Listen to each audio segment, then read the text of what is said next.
Hello, my name is Nikita Zhelikov, and I would like to welcome you to this series, which is dedicated to dilapidated buildings. For more than a year, I've been the owner of Shirykalov's house, which is a 19th century building in the town of Sysert, just near Yekaterinburg.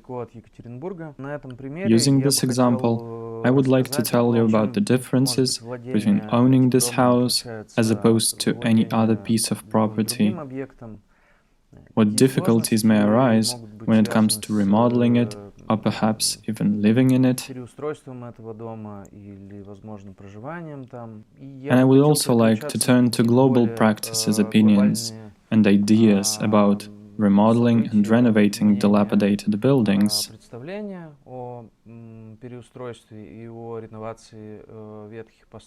Where I can cite this particular example as an illustration of what the process may actually look like.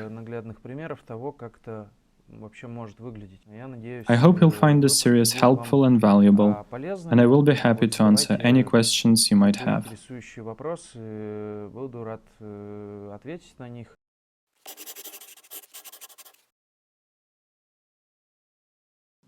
There is no doubt that behind every object or space that is of particular interest in terms of its design or architecture lies a certain history.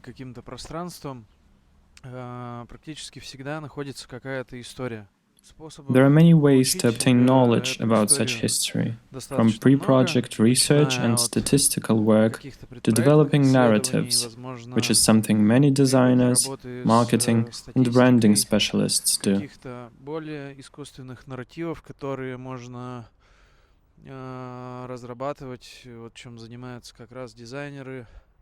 Может быть, даже и маркетологи в каком-то смысле, может быть, и люди, которые создают бренды, да? Но в любом случае... In any case, a space where history is implicitly present, and we are simply required to correctly unveil, process and present it, is the most fertile ground for utilizing any of the instruments that I have just mentioned.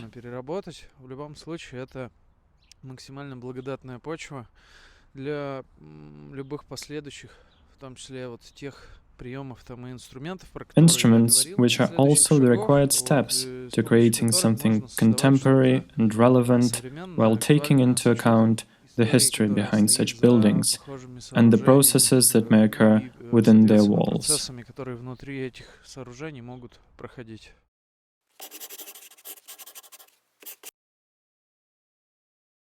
It is common knowledge that in our country the work with heritage is done rather poorly. There aren't many examples of mass renovation. I have seen other sales offers in different cities, and they were somewhat more expensive than the one I have chosen, but I believe that a person from within the sphere will be able to find a more advantageous offer or negotiate a better price. Overall, the topic of steadings is little studied as of right now, but there are many steadings present. There are even more buildings that are considered dilapidated housings and are subject to demolition. One of the primary issues with them is marginalization. According to statistics, it is the wooden buildings that are the least populated, and it is my belief that it is precisely such dilapidated wooden buildings that hold the most potential. We also understand that the demand for living in a separate house is high, and I've conducted a survey among our group. Guys, those of you who have taken part, please raise your hands. I think it was 41 or 42 respondents. We have established what kind of a demand and for what quadrature people have. We now understand that people are also willing to consider living in such a building collectively, through mechanisms such as sharing. They are prepared to split the space with their housemates. The demand for quadrature allows for this, and they are prepared to make contributions. We also understand that there are many examples of modern business models on the market, where, among other things, people are offered to buy shares which translate into a specific amount of days they are then able to stay in a certain building. This is a map of the cities in which our respondents live. We can see that this wasn't just a local study. And here you can see a list of UNESCO heritage sites. On this map, it is clear to see that there is nothing of the kind in the eastern part of Russia. The green dots are natural sites, and it should be evident that the current situation with dilapidated housings is very unfortunate. However, it can also be very lucrative if we can lower these barriers.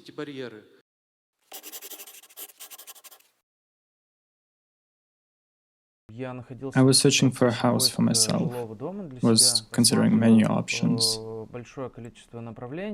I had a great deal of experience in moving, which was closely connected with my professional commitments as the head of an architecture and design studio.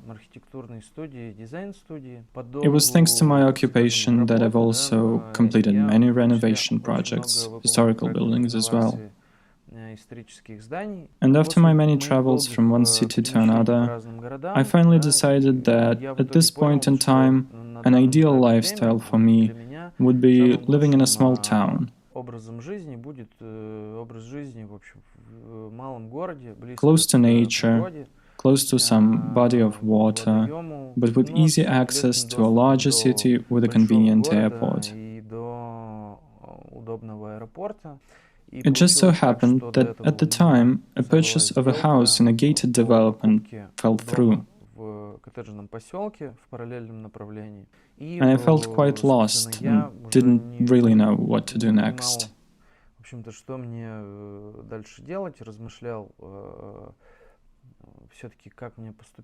By pure happenstance, I've been staying at a place nearby and was having meetings with clients at a local hotel, where we could discuss our business over some food.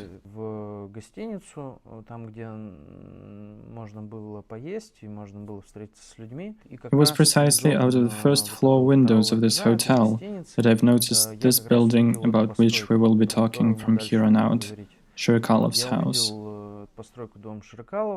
I contacted the owners. They had a banner on the side of the building.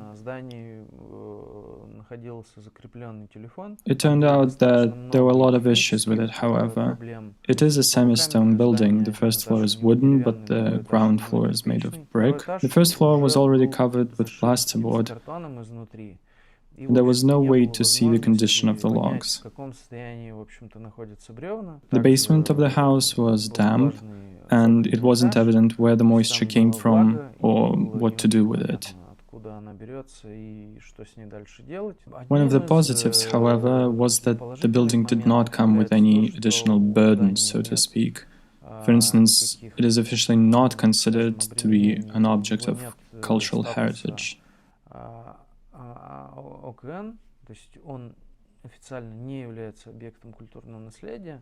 In the end, when we finalized the deal, the first thing I did was go to a technical inventory bureau, where we have obtained all archive documents with regards to the house, including the technical passport.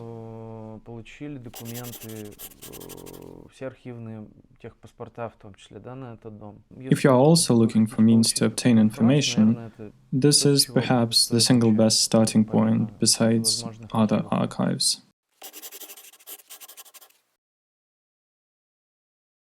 At that point, I have found someone by the name of Sasha Savichev, a public figure here in Sysert who is well versed in local history and does a whole range of educational activities. We had a chat with him about who had taken an interest in the building as of late, who had been planning to purchase it, why they did not, and how the negotiations went, etc.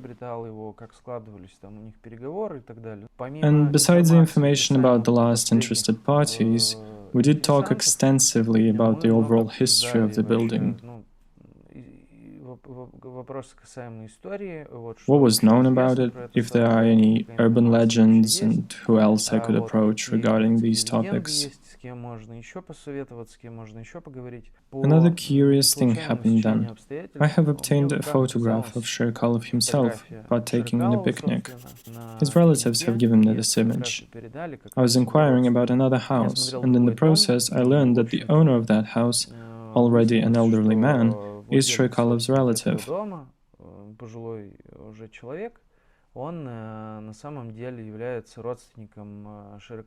He was very young and they were living at the same building at that time. Unfortunately, I wasn't able to get any verifiable or precise information from him about Shirikalov's persona or occupation.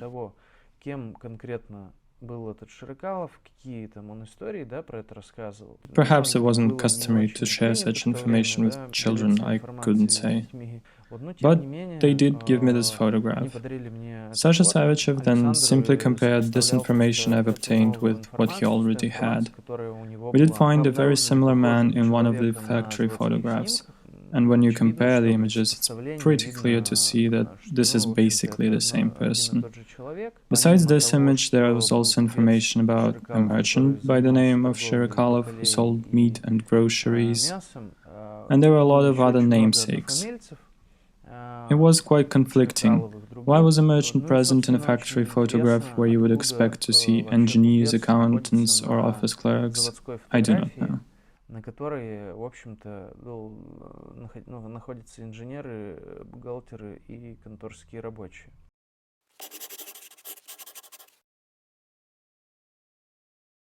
Throughout the years, the building has housed a village council, ticket offices, a public dating service, and a registry office. For some time, a nurse has lived here, then it was a daycare and a transport agency. We did even manage to find a signboard that belonged to the agency.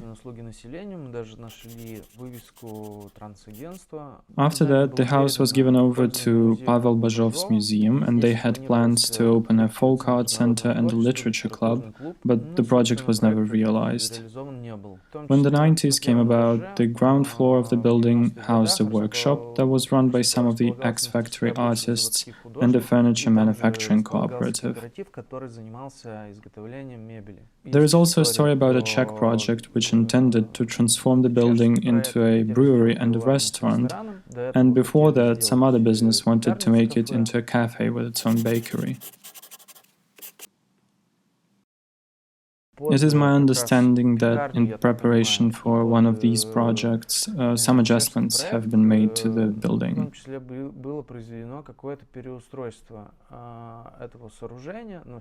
Wooden floors were replaced with reinforced concrete. Furnaces, which are present on one of the previous plans, were removed, and the old staircase was also dismantled, the one that led from the outside onto the elevated ground floor, and a concrete one was filled instead. There was also a minor redevelopment, with some new openings being cut, and the original plaid-bands were replaced as well.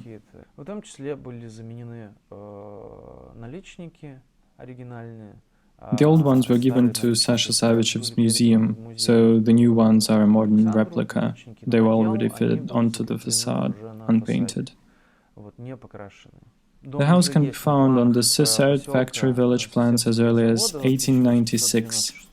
We can see that the original plot of land on which the building was located was obviously much larger than in its current state, approximately 4 times the size. And in this black and white picture, taken sometime in the 80s, a rather large front garden is present before the house.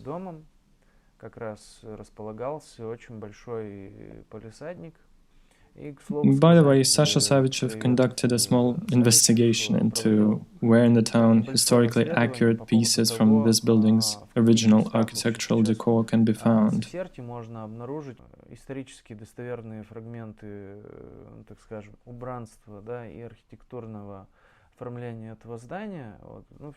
For instance, he easily found some parts of the original fence at this lady's place, who must have thought they'd suit her brick house much better.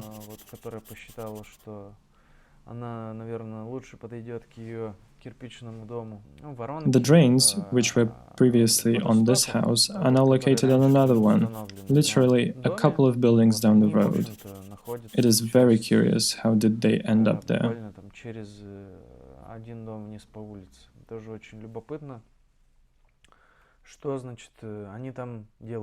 Most recently, some of the people who were considering buying this house were intending to open a cafe, a pizza place, and a bookstore. Открывать там кофейню, чайную, пиццерию, книжный магазин. And among other things, they did talk to the firemen, who told them that it would be necessary to build a firewall next to the house. How would it be possible to build a firewall without the neighbors' involvement remains unclear, because I don't see how they would be willing to provide a part of their land for some awkward wall, which they, strictly speaking, didn't even need in the first place.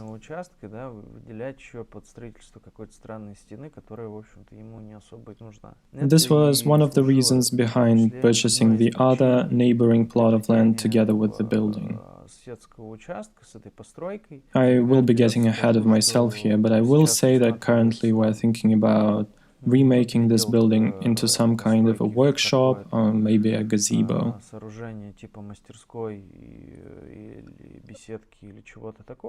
Previous owners have fitted new windows, but they were most likely fitted as part of some pre-sale preparation, because the way in which they have done so is rather extravagant. They fitted only double-glazed windows, you see. Among the many windows present in this building, only 2 actually open, and they are rather small.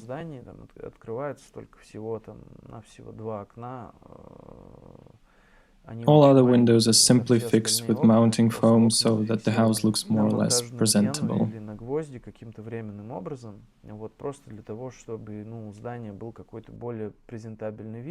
But to give credit where credit is due, the seller has presented the building in the most favorable light, while using the least amount of resources in order to find a new owner for the property.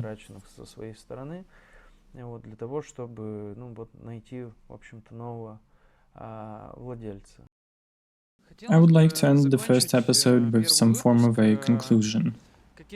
The first thing is, if you have found a building that doesn't have a cultural heritage status, if you know that it has some rich history behind it, and if you are certain that this building looks good or interesting, then in my opinion, it is a great opportunity to renovate it and create a compelling object.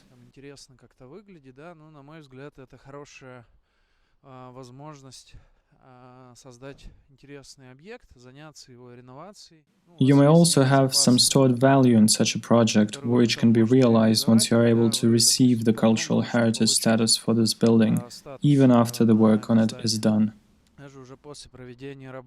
Of course, you should start by conducting some form of an evaluation of the object that captured your attention. It is necessary to study its history. Who was the owner? How did the ownership change? How it was documented and re-registered? Who is the owner now? And of course assess all the possible risks.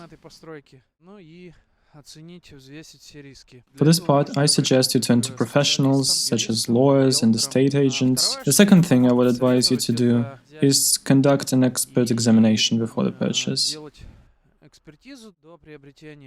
I am talking about the examination of the load-bearing structures and enclosing structures. Even when buying a second-hand car, the sellers usually allow all the necessary tests and evaluations to be carried out at the future buyer's expense.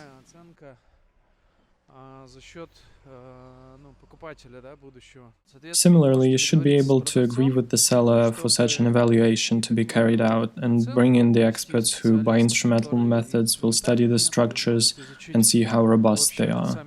This applies to the walls and floors first and foremost.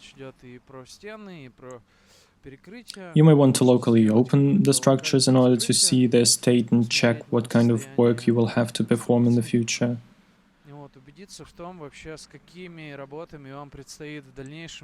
This is necessary to take on all the risks that may accompany such a renovation. Besides all this, I would advise you to do a thermal imaging inspection. Even if there is no heating present in such buildings at the time of carrying one out, you can always bring in heat guns, then heat up the space inside the building, and then, using thermal imaging equipment, see the leakages of heat. This way, you will know for certain how many weak spots does the structure have, and you will also retain the reports. Утечки какие-то тепла, вот, и, соответственно, оценить, насколько вообще большое количество каких-то слабых мест в постройке. Вот. Ну и у вас в том числе сохранятся какие-то отчеты на руках. Another point is, do not overlook getting to know your neighbors. Such buildings are often surrounded by similar houses, which may also be in a poor condition. Maybe they are marginalized, maybe they have some owners who have had a difficult life. Которые находятся в не очень хорошем состоянии, может быть, каких-то маргинализированных, с какими-то собственниками со сложной судьбой. And you will have to deal with these people in the future, collaborate and solve issues, etc. So it would be useful to understand what kind of people they are, what would be possible to accomplish with their help or collaboration. Is there even a possibility for dialogue? Because when people choose a plot of land to build on, they do usually like to know who's going to be their neighbor in the future, and this situation is no different. So when you see an object that catches your attention, fascinates you in some way, I can see why you wouldn't understand the importance of this step, or maybe simply wouldn't want to deal with this.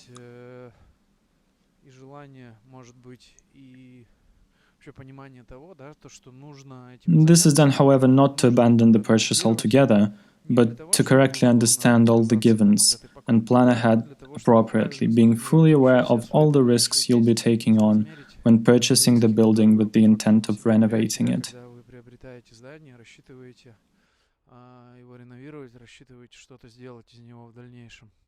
I would like to invite you to take a survey centered around the topic of home. You'll need to click the link and fill in the required information. This will help us better understand what home is exactly to a Russian person. We'd greatly appreciate it if you did, and we'll make sure to share the results of the survey afterwards. In our next episodes, we will turn our attention more towards the project at hand, where we carry out the works on Shirykalov's house. I will tell more about the foreign experience. We have a particular Turkish example, and we will show you more pictures and videos taken during the process of construction work, which has been taking place throughout 2021 and ended late January 2022. Please let us know if you have any suggestions, comments, or questions. We'll try and answer them.